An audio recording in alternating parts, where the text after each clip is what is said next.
جب آپ کے پاس کچھ بھی باقی نہ رہے تب بھی یقین رکھنا کہ آپ کے پاس اللہ رب العزت ہے۔ جب منزل تک پہنچنے کی تمام راہیں بند نظر آئیں تب بھی یاد رکھنا کہ ایک راہ ایسی ہے جو اب بھی آپ کے لیے کھلی ہے۔ جب کوئی بھی شخص آپ کے ساتھ چلنے پر آمادہ نہ ہو تب بھی توکل رکھنا کہ وہ جو شاہرگ سے بھی زیادہ قریب ہے وہ آج بھی آپ کا منتظر ہے۔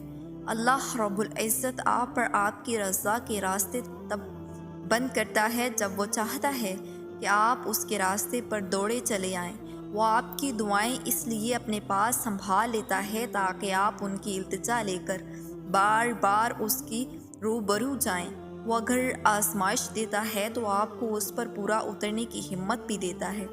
وہ کبھی بھی آپ کو نا امید نہیں ہونے دیتا۔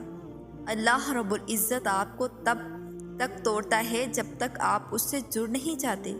وہ آپ کو تب تک بے سکون رکھتا ہے جب تک آپ اپنا سکون اس میں تلاش نہیں کر لیتے۔ وہ تب تک آپ کو عارضی محبتوں کی طلب لگائے رکھتا ہے جب تک آپ اس کی محبت کی پہچان نہیں کر لیتے۔ اللہ رب العزت کبھی بھی آپ کو بلا وجہ غم میں مبتلا نہیں کرتا اور نہ ہی وہ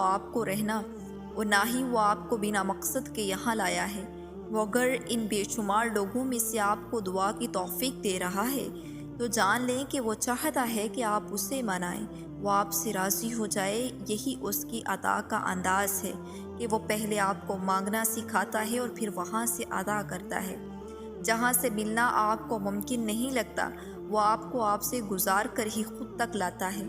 وہ آپ کو پہلے ایک پہچان کرواتا ہے پھر اپنا پتہ دیتا ہے۔ آپ اپنی مرضی سے اس کی جانب نہیں جاتے بلکہ جب اسے آپ پہ بے حد پیار آتا ہے تب وہ ایسے حالات پیدا کرتا ہے کہ آپ اس کی جانب کھینچے چلے جاتے ہیں۔ اللہ کی طرف لوٹ آئیں پیارے لوگ۔